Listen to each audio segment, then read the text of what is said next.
Dentro del universo de Saint Seiya, uno de los enemigos más recurrentes en historias de la franquicia son los espectros, seres demoníacos que desde la era del mito sirven al dios del inframundo Hades, siendo un total de 108 estrellas malignas divididas en dos grupos, estrellas celestiales y estrellas terrestres. Hay muchos tipos de guerreros en este ejército de la oscuridad, desde aquellos que poseen un nivel algo a considerar, como aquellos debiluchos, otros que son complicados de estimar, luego están los que definitivamente son muy poderosos y al final, encontramos a los tres grandes jueces del inframundo, aquellos que luego de su señor Hades, Pandora y los dioses gemelos Hipnos y Thanatos, son las máximas autoridades en el ejército del inframundo. De estos tres guerreros se ha dicho mucho en el fandom, no obstante, una de las mayores constantes presentes incluso a día de hoy es el hecho de que se piensa que estos guerreros son débiles y peor aún que entre comillas no tienen nada que hacer contra los caballeros dorados. ¿Y realmente es cierto esto? Bien, lo averiguaremos ahora mismo.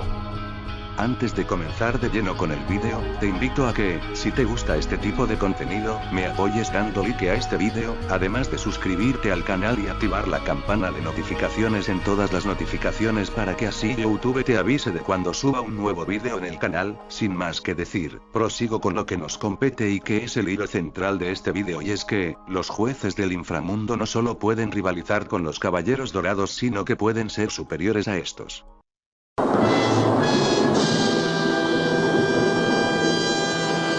¿Creen que me he pirado de la cabeza?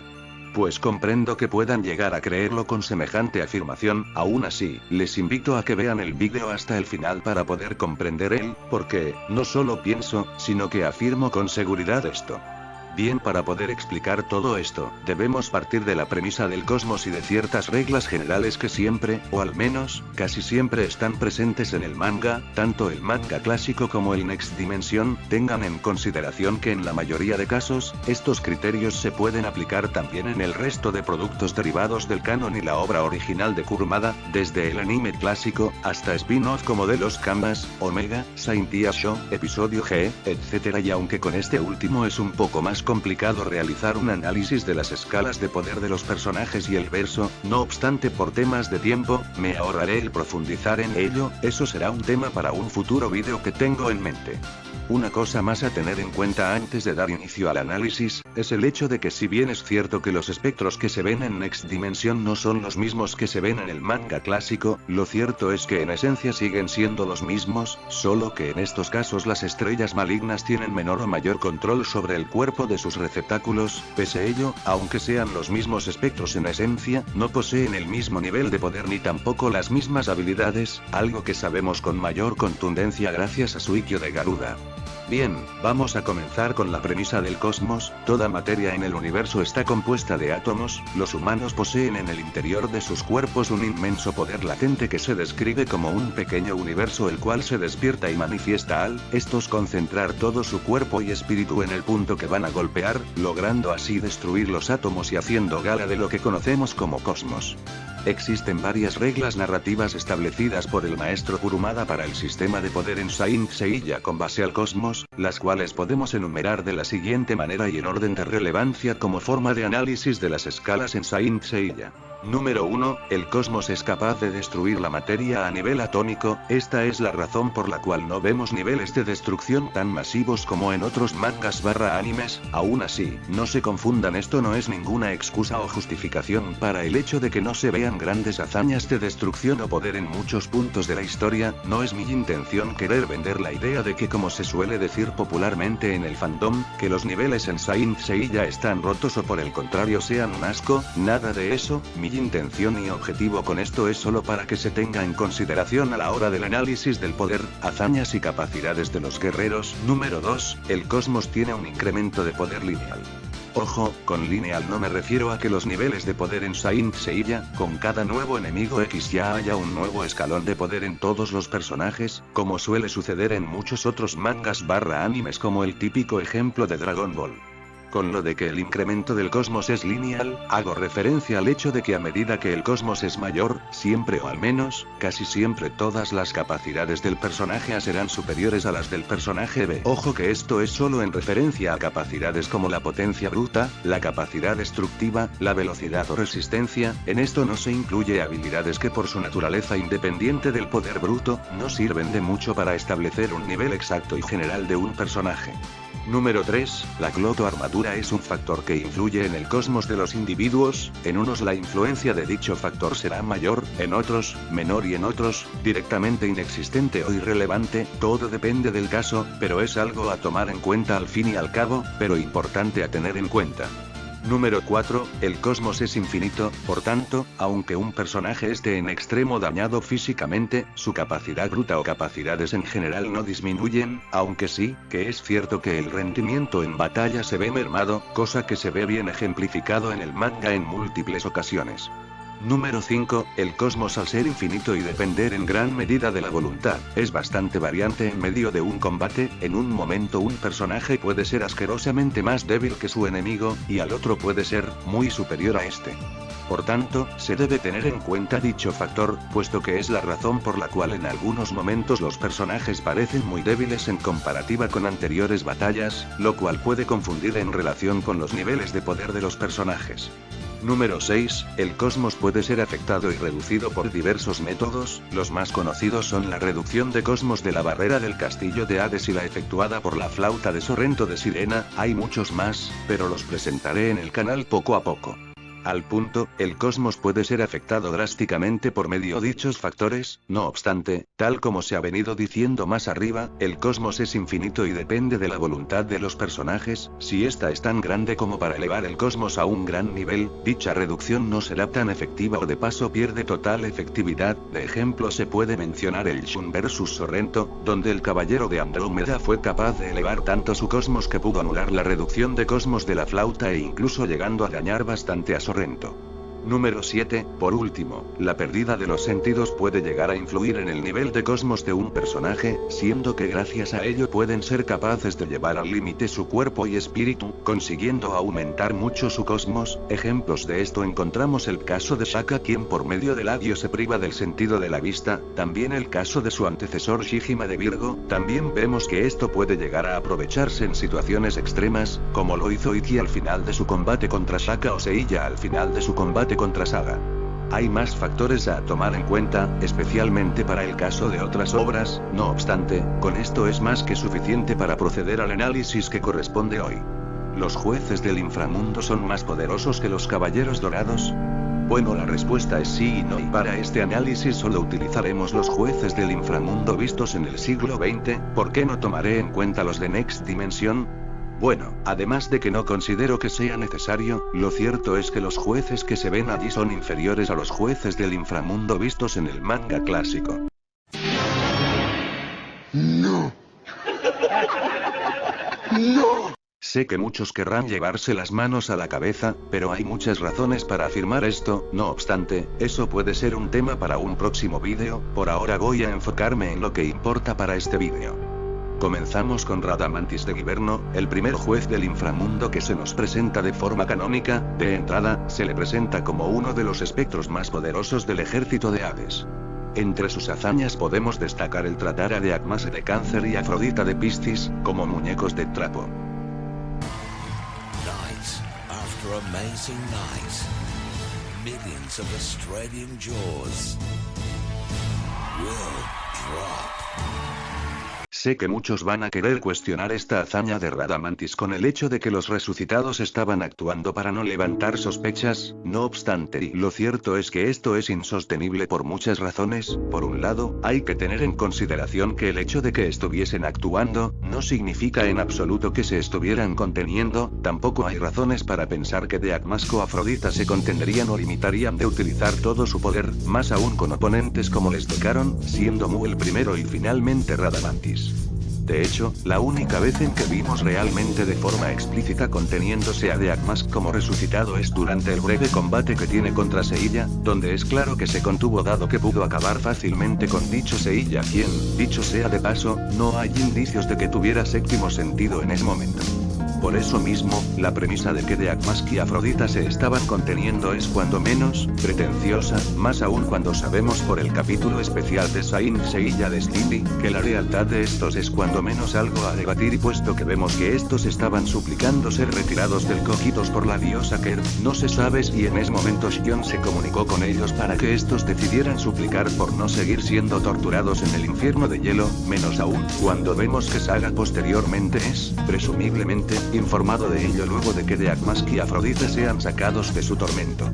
Incluso así, digamos que si son leales, esto igualmente no desmerita a Moon y a Radamantis, especialmente cuando vemos que los resucitados no estaban jugando, en efecto estaban completamente determinados en cumplir con su deber como santos. Lo vemos con Shion frente Toko, lo vemos con Saga, Shura y Camus frente Mu, Cameron, Shaka, Milo y Ayoria. Ciertamente en el combate contra Shaka no utilizaron todo su máximo poder y técnicas desde el inicio, al igual que contra Mu, pero hay que ponernos en contexto, y es que se trataba de un combate de 3 contra 1. Ellos tenían total ventaja, cosa que el mismo Shaka recalca en su combate contra estos tres, además claro de que Saga, Shura y Camus no deseaban matar a sus antiguos compañeros, pese ello no significa de nueva cuenta, que se estuvieran conteniendo. ¿Pues que acaso vamos a decir que Saga se estaba conteniendo cuando atacó a Canon? ¿Vamos a insinuar que Saga se estaba conteniendo cuando lanzó los ataques a distancia contra Shaka? Siendo que el propio Shaka tuvo que liberar el cosmos acumulado por el agio, es decir, la privación del sentido de la vista, debido a la gran potencia del ataque de Saga. En resumen, no hay nada que indique que los caballeros dorados resucitados se estuvieran conteniendo. Por ello, las hazañas de Mu y Radamantis son contundentes y se mantienen con firmeza. Hay muchos planteamientos que intentan negar estos hechos tan claros, como por ejemplo: Pero el maestro Kurumada dijo que todos los caballeros dorados eran igual de poderosos.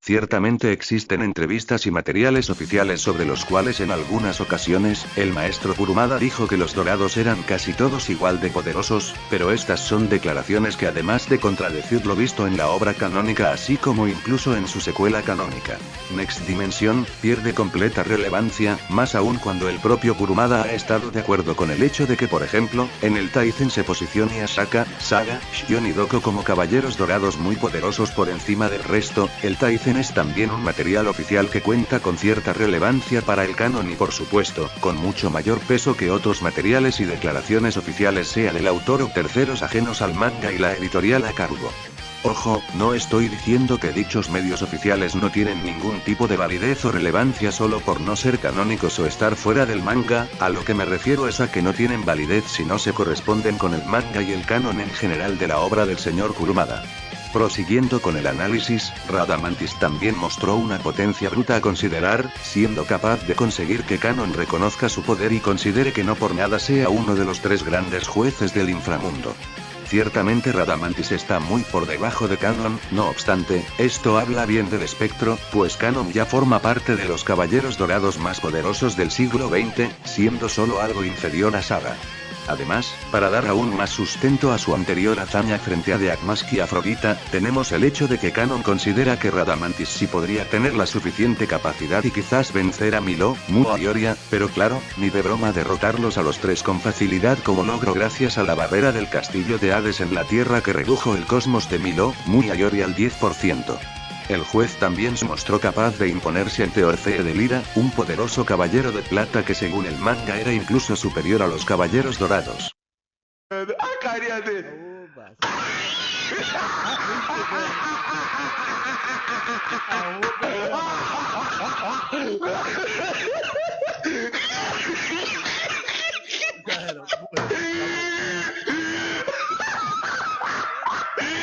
XD, Claramente dicha declaración no tiene ningún sustento, vea por donde se lo vea. Orfeo de Lira solo mostró ser superior a Seiya y Sun con las armaduras resucitadas por la sangre de Atena, cuando estos se encontraban sin séptimo sentido, además de mostrarse superior a Faraón de Esfinge, quien y no sabemos del todo si esté al nivel de un caballero dorado, pero y podría estar en un nivel muy cercano o rozando dicho nivel. Orfeo se lo puede equiparar con un caballero dorado de nivel medio, quizás un poco menos, pero eso sería lo más apropiado según mi perspectiva. Radamantis era capaz de imponerse con cierta comodidad a Orfeo, además de soportar sus ataques más poderosos, incluso en conjunto con los de Seiya. Si bien al principio se mostró algo fresco, al final dichos ataques le pasaron factura en su segundo combate contra Kanon. Al final fue capaz de obligar a un Kanon agotado, herido y sin la armadura dorada de Géminis, a suicidarse llevándoselo consigo por medio de la galaxia en explosión. Con ello, ya Radamantis puede compararse y superar a la media de caballeros dorados del siglo XX, superando así a personajes como Damask, Shura, Afrodita, Aldebarán, Ayoria, Mu, Milo y Camus. Ya habiendo analizado al primer juez, seguimos con el segundo. Ayakos de Garuda, este sin dudas, es uno de los personajes más increíblemente subestimados en Saint Seiya. Mucha gente dice que Ay, es un debilucho, el más débil de los jueces, y se lo rasgo sin problemas. ¡Cállate la boca, chico! ¿Y este señor quién es? Este es un primo mío. Favorito. es cierto, Ayakos fue derrotado por Ikki relativamente pronto y casi que no tuvo nada de participación en el arco de Hades. Algo decepcionante, por supuesto, no se puede negar, pero si hay algo que no se puede decir es que Ayakos sea débil o peor aún, el más débil de los jueces cuando sus hazañas dictan todo lo contrario y quienes no lo ven, es porque simplemente quieren ignorar lo que el propio manga muestra, pero mejor vayamos directo al análisis de las capacidades de Ayakos de Garuda. Iremos con lo más importante y relevante del personaje, su potencia bruta. Para definir su nivel debemos partir de Kanon de Géminis. Como sabemos, Kanon es inferior a Saga, pero no por un margen considerable, formando parte de los caballeros dorados más poderosos del siglo XX. Bien, Ayakos de Garuda es tan fuerte, que fue capaz de tumbar y dejar totalmente aturdido a Kanon de Géminis de un solo ataque. Así es, un solo ataque, peor aún y un solo ataque que además no conectó con total efectividad debido a que Radamantis intervino. Mucho peor aún, y Ayakos avisó a Kanon de que lucharía contra él y además lo atacó de frente, no utilizó ninguna artimaña ni nada parecido, atacó de frente. Esto deja una gran diferencia de poder con respecto a Radamantis. Es cierto que este último pudo acertar su Greatest Caution a Kanon y afectarlo un poco, no obstante, además de que Kanon no recibió mucho daño de dicho ataque, Kanon no quedó aturdido, ni mucho menos quedó como contra Ayakos, que al recibir su Galáctica Ilusión, le estaba costando levantarse del suelo y ponerse de pie, a diferencia de contra Radamantis, que apenas recibir su ataque se puso de pie, y no solo eso, sino que incluso contraatacó a Radamantis con el Genroken. Sin mencionar por supuesto que a diferencia de con Radamantis, con quien se dejó conectar el ataque a propósito para despistar a Radamantis y poder paralizarlo con el Genroken para aplicarle el Genromaoken para poder controlar su mente, con el objetivo de llegar más fácilmente a la morada de Hades. Contra Ayakos fue muy diferente, si bien es cierto que Kanon subestimó al juez al igual que lo hizo en su momento contra Radamantis, Kanon no fue capaz de reaccionar siquiera a la Galáctica Ilusión de Ayakos, lo que marca una vez más, una gran diferencia con Radamantis. Es cierto que Kanon llevaba consigo las heridas de las agujas escarlata de Milo, así como también venía un poco desgastado de combatir contra muchos espectros, pero eso no desmerita en absoluto a Ayakos, menos aún, cuando los espectros que enfrentó eran bastante débiles. El hecho de que Ayakos fuera derrotado fácilmente por Ikki, no lo hace débil. De hecho, mucha gente obvia el que Ikki durante el combate contra Ayakos, se estaba haciendo cada vez más poderoso, a tal punto que cuando derrota a Ayakos, los jueces Minos y Radamantis estaban completamente asombrados. Es más, Ikki era tan increíblemente poderoso en estos momentos que incluso Hades se vio interesado en él. Es más, la propia obra te deja en claro el nivel tan inmenso en el que estaba comenzando a operar Ikki, al incluso soportar los ataques de Hades en posesión del cuerpo de Son, que eran muchísimos más poderosos que los de Ayakos. Teniendo en cuenta todo lo anterior y el hecho de que Ayakos perdió frente a un Ikki que además de debilitarlo gracias al Fénix o Genmaken, era un Ikki que ya se encontraba en un nivel superior al de todos los caballeros dorados.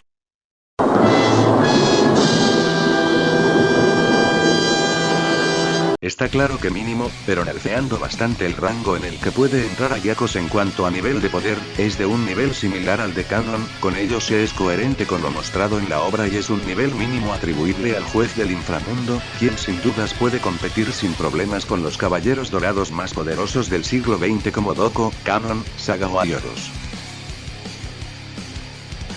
Mira.